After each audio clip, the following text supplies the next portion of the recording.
Hello dear सहपाठीज़। तो आज हम डिस्कस करने वाले हैं इंटीग्रेशन बाय सब्स्टिट्यूशन। ठीक है, वैसे तो ये देखो मैथमेटिक्स का एक बहुत बड़ा टॉपिक है, इसको हम एक वीडियो में डिस्कस कर ही नहीं सकते, लेकिन हम इसके एक पर्टिकुलर टाइप ऑफ क्वेश्चन को डिस्कस करने की कोशिश करेंगे। सबसे पहले अगर हम इसमें जानने की कोशिश करें कि इसके अंदर हम कैसे क्वेश्चन सॉल्व करते हैं, इसका मेथड होता क्या है, हम उसके बारे में थोड़ा बहुत देख लेते हैं पहले। लेकिन हाँ, क्वेश्चन करने से पहले मैं ये मानकर चलूँगा कि आपको इसके बारे में, यानी कि जो इसके स्टैंडर्ड फंक्शन होते हैं जैसे कि एक्सपोनेंशियल फंक्शन हो गए, एल्जेब्रिक फंक्शन हो गए, लॉगरिथमिक फंक्शन हो गए, ट्रिग्नोमेट्री हो गई, ठीक है, और इन्वर्स ट्रिग्नोमेट्री के फंक्शन हो गए, इन सारे फंक्शंस का आपको इंटीग्रेशन करना और इनका डिफ्रेंशिएशन करना दोनों करना आता होगा, और उसके जो आंसर है वो आपको याद होंगे, मतलब उसका जो फॉर्मूला है वो आपको याद होगा। ठीक है, ये मैं मान के चलूँगा यहाँ पर। सबसे पहले देखो, जब हमें कोई फंक्शन दिया जाता है, मान लो ये एफ ऑफ एक्स कोई एक फंक्शन है जिसका वेरिएबल क्या है, एक्स है, इसको हमें इंटीग्रेशन करना होता है डी एक्स के रेस्पेक्ट में, मतलब एक्स के रेस्पेक्ट में जो वेरिएबल इसके अंदर होता है उसके रेस्पेक्ट में हम इंटीग्रेशन करते हैं। ठीक है, तो इस प्रकार से इसका इंटीग्रेशन करते हैं तो मान लो कोई एक फंक्शन आ जाता है या कोई भी एक पर्टिकुलर, ठीक है, ये आ जाता है और ये इंडेफिनाइट है तो इसमें एक प्लस कॉन्स्टेंट हो जाता है। लेकिन जब हम किसी कंपोजिट फंक्शन की बात करते हैं, ये तो एक नॉर्मल स्टैंडर्ड फंक्शन हो गया, यहाँ पे मान लो साइन एक्स आ गया, ठीक है, साइन एक्स आ गया या फिर कोस एक्स आ गया, ये इस टाइप के कुछ फंक्शन हो सकते हैं। लेकिन हम जब कंपोजिट फंक्शन की बात करते हैं, यानी कि जब फंक्शन के अंदर फंक्शन आते हैं, जैसे अगर मैं यहाँ पर ऐसे लिख देता हूँ लॉग ऑफ साइन एक्स, ठीक है, तो ये एक कंपोजिट फंक्शन बन जाता है, यानी कि लॉगरिथमिक फंक्शन के अंदर ट्रिग्नोमेट्री फंक्शन आ गया, तो ये एक कंपोजिट फंक्शन हो गया। इसका इंटीग्रेशन करना इतना इजी नहीं होता, मतलब अपन डायरेक्ट फार्मूला लगाकर इसमें इंटीग्रेशन नहीं कर सकते, हमें किसी ना किसी मेथड की इंटीग्रेशन करने के किसी ना किसी मेथड की आवश्यकता होगी, ज़रूरत होगी, तो उस मेथड को लगाकर हम यहाँ पर इसको सॉल्व करने का ट्राई करते हैं। ठीक है, अब जब हम ऐसे कंपोजिट फंक्शन की बात करते हैं तो हम सीधा इंटीग्रेशन तो कर ही नहीं सकते, तो वहाँ पर हमें यूज़ लेते हैं क्या, सब्स्टिट्यूशन मेथड। इसमें क्या होता है, जो पार्ट हमें इंटीग्रेशन करने में प्रॉब्लम देता है उस पार्ट को हम कोई और वेरिएबल मान लेते हैं। जैसे अगर मैं यहाँ पर, हमें पता है कि अगर मतलब लॉग का फंक्शन तो हम सीधा इंटीग्रेशन कर नहीं सकते, दूसरा फंक्शन ले लेते हैं। देखो, अगर मैं ऐसे बोल दूँ ई की पावर साइन एक्स, अब मुझे पता है ई की पावर एक्स का जब हम डी एक्स के रेस्पेक्ट में इंटीग्रेशन कर लेते हैं तो वो ई की पावर एक्स में ही आ जाता है और एक प्लस कॉन्स्टेंट सी आ जाता है। ठीक है, लेकिन हम इसका इंटीग्रेशन सीधा नहीं कर सकते, क्योंकि यहाँ पर जो ये एक्स होता है वो या तो लीनियर हो या सिंपल एक्स हो, यानी कि सिंपल एक्स है तो वो लीनियर है। अगर यहाँ पे स्क्वायर में भी आ गया, क्वाड्रेटिक भी आ गया, तो भी इसका डायरेक्ट इंटीग्रेशन हम नहीं कर सकते। तो यानी कि अगर यहाँ पर इसके फंक्शन के अंदर, मतलब कंपोजिट फंक्शन में अगर लीनियर फंक्शन है तो आप उसको डायरेक्ट इंटीग्रेट कर सकते हो। लेकिन अगर कंपोजिट फंक्शन में कोई ऐसा फंक्शन है जो अपने आप में स्टैंडर्ड फंक्शन है तो उसका आप डायरेक्ट इंटीग्रेशन नहीं कर सकते, वहाँ पर आपको कुछ ना कुछ चीज़ मानकर चलनी होगी। अब जैसे यहाँ पर मुझे अगर इसको इंटीग्रेशन करना हो तो मैं यहाँ पर क्या बोलूँगा कि ये जो साइन एक्स है मैं इसको क्या बोल देता हूँ, टी बोल देता हूँ। ठीक है, तो इसको हम इसके सहायता से कुछ और पैटर्न में चेंज कर देते हैं, अभी हम देखेंगे क्वेश्चन सोल्व करेंगे तो। ठीक है, तो इस वाले फंक्शन को मैं ऐसे लिख दूंगा फिर आगे जाके टी। अब देखो ये जो डी एक्स था यहाँ पर, ये डी एक्स डी टी के अंदर चेंज हो जाएगा। वो कैसे चेंज होगा अभी हम क्वेश्चन के अंदर देखेंगे। अब देखो ये एक स्टैंडर्ड फंक्शन हो गया जो इसकी हेल्प से हम इसको सोल्व कर सकते हैं। ठीक है, तो हम क्वेश्चन सोल्व करते हैं। कुछ क्वेश्चन है, उनमें सबसे पहले हम इसका लॉन्ग मेथड जो होता है वो सोल्व करेंगे, उस तरीके से सोल्व करेंगे लॉन्ग मेथड से। फिर हम इसके शॉर्ट ट्रिक की, जो बेसिकली होता क्या है, होता वही है, लेकिन उसमें हम 1, 2 या 3 स्टेप्स को अवॉइड कर देते हैं और सीधा आंसर लिख देते हैं, जिससे हमें टाइम कम लगता है, तो वो एक शॉर्ट ट्रिक बन जाती है। तो हम इसके क्वेश्चंस को डिस्कस करते हैं। कॉस लॉग ऑफ एक्स, ठीक है, डिवाइडेड बाय एक्स, इसका इंटीग्रेशन करना है डी एक्स के रेस्पेक्ट में। ठीक है, अब देखो अगर सिंपल कॉस होता तो हम इसको इंटीग्रेट कर देते। कॉस का इंटीग्रेशन आपको पता ही होगा, वो क्या होता है, साइन एक्स होता है ना। तो लेकिन यहाँ पर कॉस एक्स नहीं है, कॉस ऑफ लॉग एक्स है। ठीक है, तो इसको हम डायरेक्ट इंटीग्रेट कर नहीं सकते। प्रॉब्लमेटिक पार्ट क्या है यहाँ पे, लॉग एक्स, तो हम इस लॉग एक्स को बोल देंगे टी। यहाँ से इसका सॉल्यूशन हो गया लॉग एक्स बराबर टी। ठीक है, ये हमने लेट कर लिया। अब देखो, अब इसको फिर से डिफ्रेंशिएट करेंगे तो क्या हो जाएगा 1/x, क्योंकि log x का डिफ्रेंशिएशन 1/x, और x का dx हो गया और यहाँ पे dt हो गया। देखो फिर से आप देखोगे कि ये जो पार्ट है ये इसके अंदर है, यानी कि 1/x dx, इसको मल्टीप्लाई में लिखेंगे तो उसके जगह हम क्या लिख सकते हैं dt, और log x हमने क्या मान लिया t मान लिया। देखो अब हम इसको कैसे लिख देंगे, इंटीग्रेशन cos ऑफ t और dt। अब cos ऑफ t का इंटीग्रेशन आप जानते ही हो वो क्या होता है sin ऑफ t प्लस का c। अब देखो यहाँ पे t हमने क्या माना था log x, अब t की जगह पे हम क्या लिख देंगे log x फाइनल आंसर में, तो ये हो जाएगा sin of log x plus का c, ये इसका आंसर हो जाएगा। ठीक है, तो अब नेक्स्ट क्वेश्चन देखते हैं हम। अब हम बात करेंगे ना इसके शॉर्ट ट्रिक, जो जिसमें हम कुछ ये जो बीच की स्टेप्स है इनको हम कैसे हटा सकते हैं, मतलब बिना लिखे हम डायरेक्ट आंसर भी लिख सकते हैं, वो कैसे करेंगे वो हम देखते हैं। ठीक है, नेक्स्ट क्वेश्चन में। तो अगला क्वेश्चन है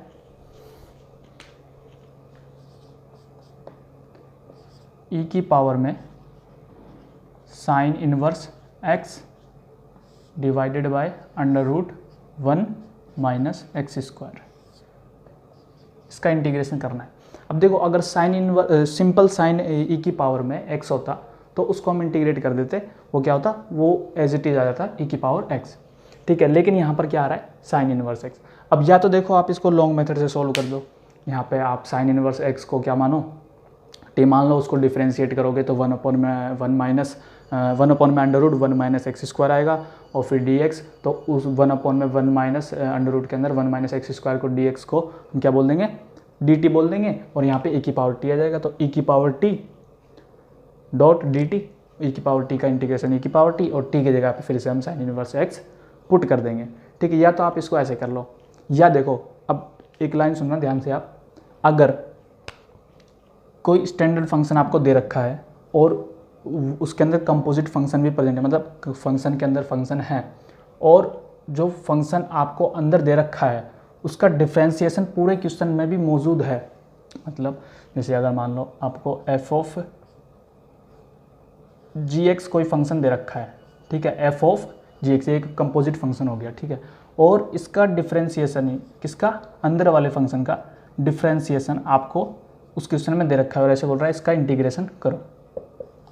ठीक है, तो आप क्या करोगे, इसका डिफ्रेंशिएशन और ये dx, ठीक है, इसको तो आप कर दोगे साइड में और सीधा इसका आंसर लिखेंगे। अब तो इसका आंसर क्या हो जाएगा, यानी कि यहाँ पर अगर कोई स्टैंडर्ड फंक्शन है उसका इंटीग्रेशन आपको याद है, तो आप यहाँ पर सिंपल x मानते हुए, सिंपल इसको तो साइड में हटा देंगे और सिंपल x मानते हुए उसका आंसर यहाँ पर लिख देंगे। जैसे कि अगर यहाँ पे साइन x हुआ, यहाँ पे साइन ऑफ कोस x हुआ, क्या हुआ साइन ऑफ कोस x, यानी कि मैं ऐसे बोलना चाह रहा हूँ, देखो अगर साइन ऑफ कोस x आपको दे रखा है इसका इंटीग्रेशन, और आपको एक और चीज़ दे रखी है वो क्या माइनस का साइन x, ठीक है, और ये हो गया dx, तो इसका इंटीग्रेशन आपको करने के लिए दे तो आप क्या बोलोगे कि देखो जो इसके अंदर फंक्शन दे रखा है ना उसका इंटीग्रेशन मतलब उसका डिफ्रेंशिएशन जब हम करेंगे तो क्या आ जाएगा माइनस का साइन x आएगा, और जब इसका डिफ्रेंशिएशन यहाँ पर दे रखा है तो इन दोनों को तो पार्ट को तो हम अलग छोड़ देंगे, उनको रहने देंगे, इसका सीधा आंसर लिखेंगे वो क्या साइन x का इंटीग्रेशन क्या होता है साइन x का, यहाँ पे जबकि देख क्या रखा है साइन ऑफ कोस x, मैं आपसे पूछ रहा हूँ साइन x का इंटीग्रेशन क्या होता है, आपको पता होगा वो क्या होगा सिंपल माइनस का कोस x हो जाएगा। तो मैं यहाँ पर माइनस कोस x, लेकिन यहाँ पर दे है क्या x के जगह पे कोस x है, तो कोस minus cos of cos x, ये इसका आंसर हो जाएगा, और प्लस c, ये इसका सीधा आंसर हो जाएगा। अब इसी ही शॉर्ट ट्रिक को अगर मैं इसमें लगाना चाहूँ तो इसको कैसे कर सकता हूँ, देखो मैं एक बार इसको हटा देता हूँ,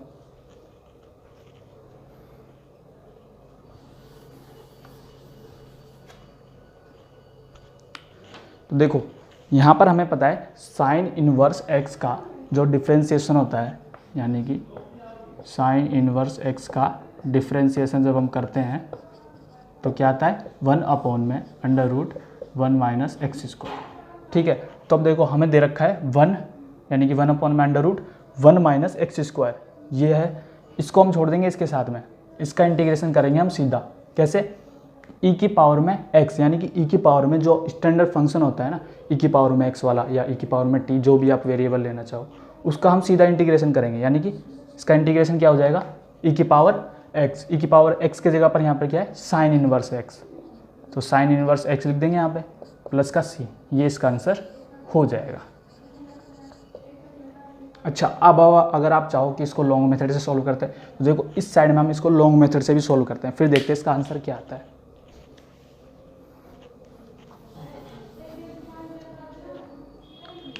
देखो मैं यहाँ पर क्या मानूंगा, साइन इनवर्स x को t मान लूँगा, फिर इसको करूँगा डिफरेंशिएट, वो क्या हो जाएगा 1 अपॉन में under root 1 minus x square d x बराबर डी टी। ठीक है, अब मैं इन दोनों इक्वेशंस को इसके अंदर पुट करूँगा तो क्या आ जाएगा, इंटीग्रेशन e की पावर में t और ये मिलके क्या बन जाएगा dt। ठीक है, अब इसका इंटीग्रेशन हमें पता ही है वो क्या होता है, e की पावर सिंपल t हो जाएगा, जैसा फंक्शन है वो ऐसे कैसे आ जाएगा, प्लस का c, t की जगह पे हमने क्या माना था साइन इनवर्स x, तो वो क्या हो जाएगा sine inverse x plus c।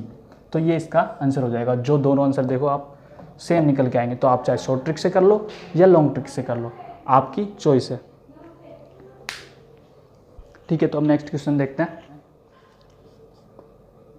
e की पावर में m tan इनवर्स x, ठीक है, divided by 1 plus x square, इसका इंटीग्रेशन करना है dx के रेस्पेक्ट में। इसको पहले आप ट्राई करो और वीडियो को पॉज करके आप इसको जब तक आंसर ना निकल जाए तब तक इसको ट्राई करने की कोशिश करना। ठीक है, हम इसको सॉल्व करते हैं, सीधा शॉर्ट ट्रिक से ही कर लेते हैं, और अगर आपको लॉन्ग ट्रिक भी देखनी तो आप खुद उसको सॉल्व करके देख लेना।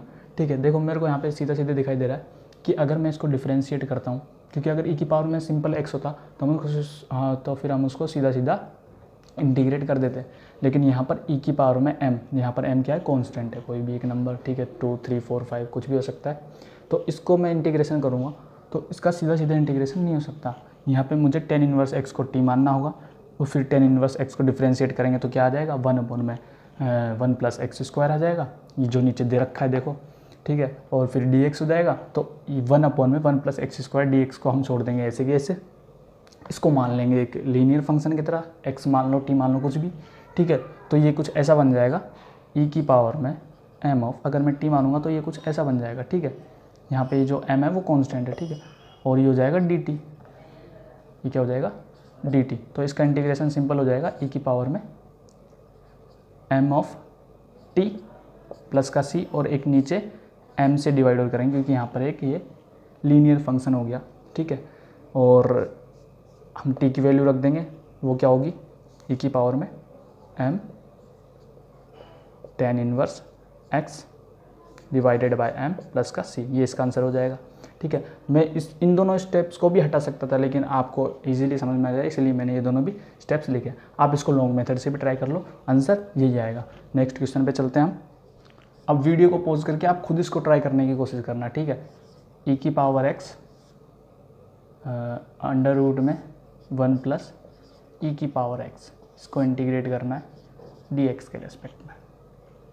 ठीक है, तो अब आप देखो क्या तो हमें t मानना चाहिए, और अगर आपको कोई भी डिफ्रेंशिएशन अगर दिख रहा है तो आप उसको सिंपल dx के साथ में छोड़ दो और सिंपल उसको x मान के इंटीग्रेट कर दो। तो आप इसको सॉल्व करो पॉज करके, मैं इसको सॉल्व करता हूँ। ठीक है, देखो अगर केवल e की पावर x dx होता तो उसको मैं इंटीग्रेट कर लेता स्टैंडर्ड फंक्शन से, लेकिन नीचे भी दे रखा है 1 प्लस e की पावर x, वो भी अंडर रूट के अंदर, तो उसको तो मैं ऐसे इंटीग्रेट कर नहीं सकता सीधा सीधा। ठीक है, अगर मैं अगर इसको t मान लूँ, यानी कि 1 प्लस e की पावर x बराबर t मान लूँ, तो इसका डिफ्रेंशिएशन देखो क्या हो जाएगा e की power x dx plus is equal to dt। ठीक है, तो ये देखो ये मिल गया मुझे, यानी कि dx e की पावर x को अगर मैं ऐसे कैसे छोड़ दूँ, उसको dt के साथ मैं ट्रीट कर सकता हूँ और इसको पूरे को t बोल सकता हूँ, यानी कि इस पूरे को मैं t बोलूँगा तो ये t की पावर हाफ बन जाएगी। t की पावर हाफ ऊपर जाके क्या हो जाएगी, माइनस हाफ। तो फिर मुझे इंटीग्रेशन क्या करना होगा, ये देखो dt, ठीक है। अब इसका इंटीग्रेशन क्या हो जाएगा, t की पावर माइनस हाफ dt। इसका इंटीग्रेशन सिंपल क्या हो जाएगा, t की पावर हाफ माइनस का प्लस का 1 divided by minus half plus का 1, वो क्या हो जाएगा, t की power half divided by half, और ये प्लस का c और आ जाएगा, ठीक है। t हमने क्या माना था, ये माना, तो t की जगह पे ये वाली वैल्यू पुट कर देंगे, यानी कि इसका आंसर आ जाएगा क्या, 1 प्लस t की पावर x, t की पावर हाफ थी तो हाफ लिख दिया, और ये नीचे जो 2 था वो ऊपर चला जाएगा तो ये मल्टीप्लाई हो जाएगा प्लस का c, ये इसका आंसर आ जाएगा, ठीक है। तो इसको मैं इन सारी स्टेप्स को भी हटा सकता था, मैं सीधा इसका आंसर भी लिख सकता था, क्योंकि मुझे तो दिखाई दे रहा था कि अगर मैं इसको डिफ्रेंशिएट करूँगा तो ये इसके साथ में अलग हट जाएगा, क्योंकि इसका डिफ्रेंशिएशन देखो अल्टीमेटली e की पावर x ही आ रहा है, तो उसको मैं इसके साथ में छोड़ सकता था, इसको as a linear function treat कर लेता और इसको सिंपल स्टैंडर्ड फार्मूला से इंटीग्रेट कर देता, ठीक है। तो मैंने केवल आपको इजीली समझ में आए, आप इसको अच्छे से समझ लो, इसलिए मैंने ये पूरा कर दिया। और लॉन्ग मेथड से आप प्रॉपरली करना चाहते हो तो वो आप ऐसे भी कर सकते हो, ठीक है। तो हम नेक्स्ट क्वेश्चन देखते हैं उसको, sine under root x divided by under root x dx, इसका इंटीग्रेशन करना है, ठीक है। तो आप इसको इंटीग्रेट करने की कोशिश करो, वीडियो पॉज करो और आप इसको इंटीग्रेट करने की कोशिश करो। मैं इसका सॉल्यूशन करता हूँ। देखो, अगर सिंपल साइन एक्स होता तो मैं तो उसका स्टैंडर्ड फंक्शन से इंटीग्रेशन कर देता, लेकिन मुझे क्या दे रखा है, sine of under root x. और अगर मैं अंडर रूट एक्स को टी मानता हूँ तो उसको डिफ्रेंशिएट करूँगा तो मुझे क्या मिलेगा, हाफ आगे आ जाएगा, यानी कि हाफ ऑफ 1 अपॉन में अंडर रूट एक्स मिलेगा, वो डी एक्स के साथ में मैं छोड़ दूंगा, मुझे दिखाई दे रहा है यहाँ से। देखो, इसको अगर मैं टी बोलूँगा तो इसको डिफ्रेंशिएट करने पे हाफ 1 अपॉन में under root x d x मिलेगा, तो मुझे हाफ और चाहिए यहाँ पे। मतलब अगर यहाँ पे जैसे 1 अपॉन में 2 ये और मैं मल्टीप्लाई कर दूँ, 1 अपॉन में 2 मल्टीप्लाई किया तो बाहर मुझे 1 लेना पड़ेगा ताकि ये कैंसिल होकर सेम वही बना दे। तो 1 अपॉन में 2, 1 मतलब हाफ तो आगे आ गया, और 1 अपॉन में under root x d x, इन तीनों को छोड़ दूंगा और इसको as a linear function treat कर लूँगा, तो मुझे आंसर क्या मिलेगा, देखो सीधा आंसर। साइन एक्स का इंटीग्रेशन क्या होता है, साइन एक्स का इंटीग्रेशन होता है माइनस का कोस एक्स, और एक्स क्या है यहाँ पे, अंडर रूट एक्स, ठीक है, प्लस का सी, ये इसका आंसर आ जाएगा। आप इसको पूरे प्रॉपर तरीके से सॉल्व करना चाहो तो वैसे भी आप इसको कर सकते हो, ये आपका सीधा आंसर आ जाएगा। तो आपने अगर सॉल्व किया होगा तो आपका भी यही आंसर आना चाहिए, आप देख लो मैच करके। हम नेक्स्ट क्वेश्चन करते हैं और ये लास्ट क्वेश्चन होगा।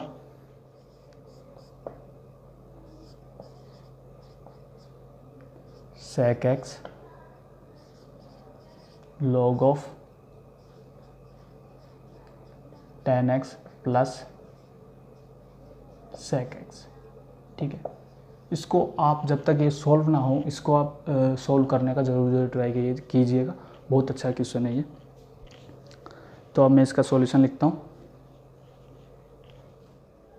अगर मैं यहाँ पर इसको पूरे को t मानता हूँ, इसको पूरे को t मानता हूँ, तो मुझे एक चीज़ दिखाई दे रही है यहाँ से, मुझे इसका जो डिफ्रेंशिएशन है, इस पूरे का डिफ्रेंशिएशन मुझे मिल जाएगा इस वाले फॉर्मेट में। वो आप ऐसे देखो, अगर मैंने इसको पूरे को t बोला, यानी कि मैं कुछ ऐसे करूँगा, tan x plus sec x is equal to t. अब मैं इसको करूँगा डिफ्रेंशिएट, तो क्या हो जाएगा, 1 अपॉन में tan x plus sec x, ठीक है। अब करूँगा इसको डिफ्रेंशिएट, क्योंकि डिफ्रेंशिएशन करना है मैं पहले चेन रूल से, पहले बाहर वाले का डिफ्रेंशिएशन, फिर जो फंक्शन के अंदर फंक्शन होता है उसका चेन रूल से डिफ्रेंशिएशन करना होता है। तो अब इसको डिफ्रेंशिएट करेंगे तो इसका हो जाएगा sec स्क्वायर x प्लस, अब इसका डिफ्रेंशिएशन वो क्या हो जाएगा, sec x और tan x। ठीक है, अब देखो इज इक्वल टू मतलब dx is equal to dt।